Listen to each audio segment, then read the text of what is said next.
வணக்கம். இன்றைய முக்கிய செய்திகள். பொங்கல் பண்டிகையை முன்னிட்டு மதுரை அவனியாபுரத்தில் வருகின்ற 15ஆம் தேதியும், பாலமேட்டில் 16ஆம் தேதியும், அலங்காநல்லூரில் 17ஆம் தேதியும் ஜல்லிக்கட்டு போட்டி நடைபெற உள்ளது. சென்னை சைதாப்பேட்டையில் 20 கோடியில் 25,000 சதுரடி பரப்பளவில் அதிநவீன இறைச்சி கூடம் அமைக்க அடிக்கல் நாட்டப்பட்டது. தமிழ்நாடு முழுவதும் 5 நாட்களுக்குள் பொங்கல் பரிசு வழங்கப்பட்டுவிடும் என்று துணை முதல்வர் உதயநிதி ஸ்டாலின் அவர்கள் தெரிவித்துள்ளார். சென்னையில் வருகின்ற 10 மற்றும் 11 ஆகிய தேதிகளில் வாக்காளர் பட்டியல் திருத்த சிறப்பு முகாம் நடைபெறும் என்று அறிவிக்கப்பட்டுள்ளது. கரூர் கூட்ட நெரிசல் வழக்கில் தவேக நிர்வாகிகள், நெடுஞ்சாலை அதிகாரிகள் உட்பட 15 பேர் சிபிஐ விசாரணைக்கு ஆஜராகியுள்ளனர். காசா அமைதி திட்டம் குறித்து இஸ்ரேல் பிரதமர் நெதன்யாகு அவர்கள் தொலைபேசி மூலமாக பிரதமர் நரேந்திர மோடி அவர்களுடன் உரையாடினார்.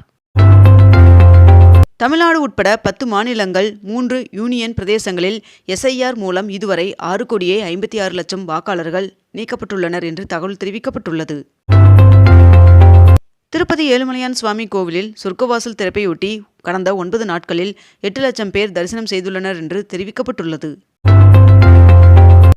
சத்தீஸ்கரின் சுக்மா மாவட்டத்தில் அரசின் சரணடைதல் மற்றும் புனர்வாழ்வு திட்ட கொள்கையால் ஈர்க்கப்பட்டு 26 நக்சல்கள் போலீசில் சரணடைந்தனர். சென்னை வர்த்தக மையத்தில் தகவல் தொழில்நுட்ப உச்சி மாநாட்டை முதலமைச்சர் மு க ஸ்டாலின் அவர்கள் தொடங்கி வைத்துள்ளார். அமெரிக்க அதிபர் டொனால்ட் ட்ரம்ப் அவர்கள் இந்தியா மீது 500% வரி விதிக்க ஒப்புதல் வழங்கியுள்ளதாக தகவல் வெளியாகியுள்ளது.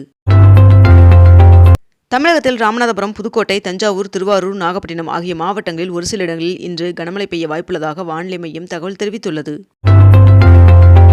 22 கேரட் ஆபரண தங்கத்தின் விலை சவரனுக்கு 400 ரூபாய் குறைந்து 1 சவரன் 1,02,000 ரூபாயாகவும், 1 கிராம் 12,750 ரூபாய்க்கும் விற்பனை செய்யப்பட்டு வருகிறது. இதனைத் தொடர்ந்து 1 கிராம் வெள்ளியின் விலை கிராமிற்கு 5 ரூபாய் குறைந்து 1 கிராம் வெள்ளி 272 ரூபாய்க்கு விற்பனை செய்யப்பட்டு வருகிறது. ஆதார் கார்டை இலவசமாக அப்டேட் செய்வதற்கான கால அவகாசம் வருகின்ற ஜூன் 14ஆம் தேதி வரை நீட்டிக்கப்பட்டுள்ளதாக தகவல் வெளியாகியுள்ளது. தமிழ்நாடு சட்டமன்ற தேர்தலுக்கான காங்கிரஸ் கட்சியின் சிறப்பு பார்வையாளராக 3 பேர் நியமனம் செய்யப்பட்டுள்ளனர். தமிழகத்தில் பொங்கல் பரிசு தொகை மற்றும் பரிசு தொகுப்பு வழங்கும் திட்டத்தை முதலமைச்சர் மு க ஸ்டாலின் அவர்கள் தொடங்கி வைத்தார். 4,58,00,000 ரூபாய் மதிப்பீட்டில் புதுப்பிக்கப்பட்ட சென்னை கன்னிமாரா நூலகத்தினை துணை முதல்வர் உதயநிதி ஸ்டாலின் அவர்கள் திறந்து வைத்துள்ளார்.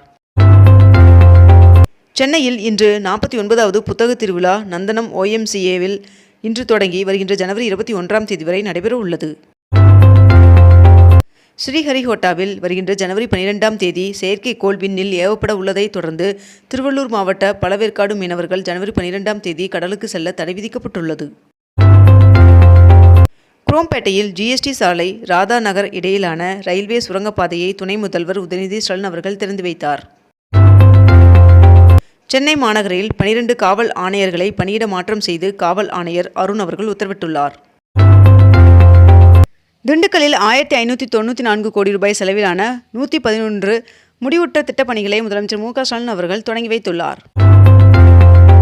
இது நம்ம ஆட்டம் 2026 என்ற போட்டிக்கான இணையதள முன்பதிவினை துணை முதல்வர் உதயநிதி ஸ்டாலின் அவர்கள் தொடங்கி வைத்தார்.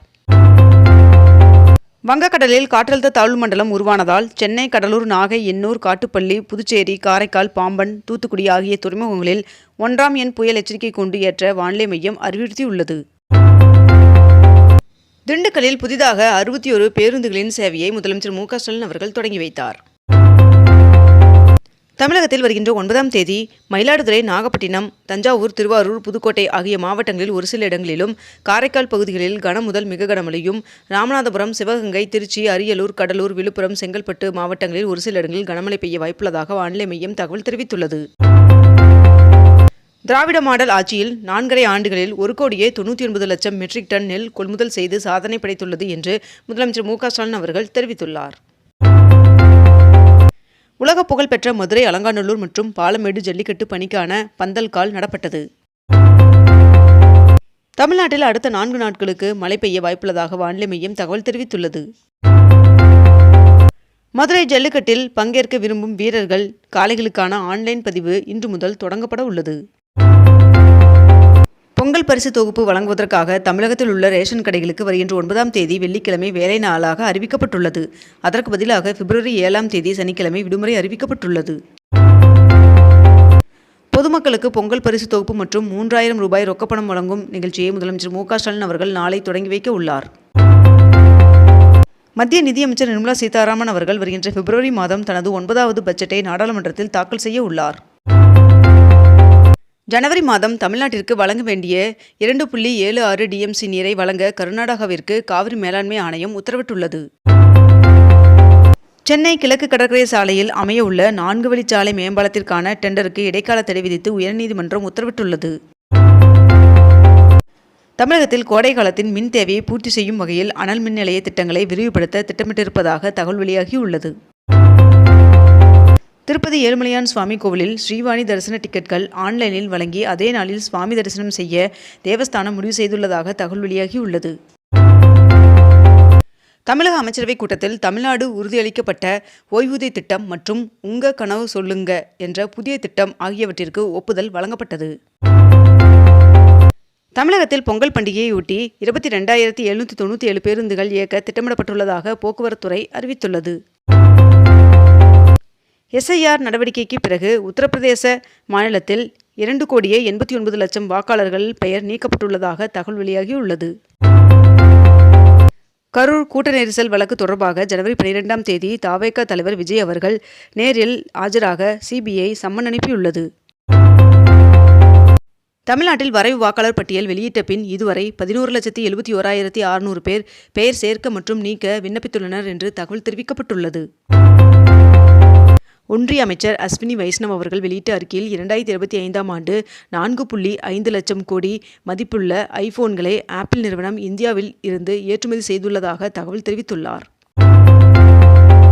தமிழ்நாடு அரசு விரைவு போக்குவரத்து கழகத்திற்கு 61 புதிய பேருந்துகளின் சேவையை துணை முதல்வர் உதயநிதி ஸ்டாலின் அவர்கள் தொடங்கி வைத்தார். வங்கக்கடலில் உருவான குறைந்த காற்றழுத்த தாழ்வு பகுதி வலுப்பெற்றது என்று இந்திய வானிலை ஆய்வு மையம் தகவல் தெரிவித்துள்ளது. அரையாண்டு விடுமுறை நாட்களில் வண்டலூர் பூங்காவிற்கு 1,33,000 பேர் வருகை தந்துள்ளதாக தகவல் தெரிவிக்கப்பட்டுள்ளது. நாளை முதல் சென்னை பிராட்வே பேருந்து நிலையம் தற்காலிகமாக மூடப்படுவதன் காரணமாக அங்கிருந்து இயங்கும் பேருந்துகள் ராயபுரம் மற்றும் தீவுத்திடல் ஆகிய இடங்களில் அமைக்கப்பட்டுள்ள தற்காலிக முனையங்களில் இருந்து இயங்கும் என்று தெரிவிக்கப்பட்டுள்ளது. தமிழகத்தில் ஜனவரி 8ஆம் தேதி முதல் 14ஆம் தேதி வரை பொங்கல் பரிசு தொகுப்பு விநியோகம் செய்யப்படும் என்று தெரிவிக்கப்பட்டுள்ளது. தமிழ்நாட்டில் ஜனவரி 9 மற்றும் 10 ஆகிய 2 நாட்கள் கனமழை பெய்ய வாய்ப்புள்ளதாக வானிலை மையம் தகவல் தெரிவித்துள்ளது. சென்னையில் உள்ள 1373 பேருந்து நிறுத்தங்களிலும் நேற்று தூய்மைப் பணிகள் மேற்கொள்ளப்பட்டன. இத்துடன் இன்றைய தலைப்புச் செய்திகள் நிறைவடைகின்றன. மேலும் இதுபோன்ற அண்மை தகவல்களை உடனுக்குடன் தெரிந்து கொள்ள அக்னிபூ சேனலை சப்ஸ்கிரைப் செய்து கொண்டு தொடர்ந்து இணைந்திருங்கள். நன்றி, வணக்கம்.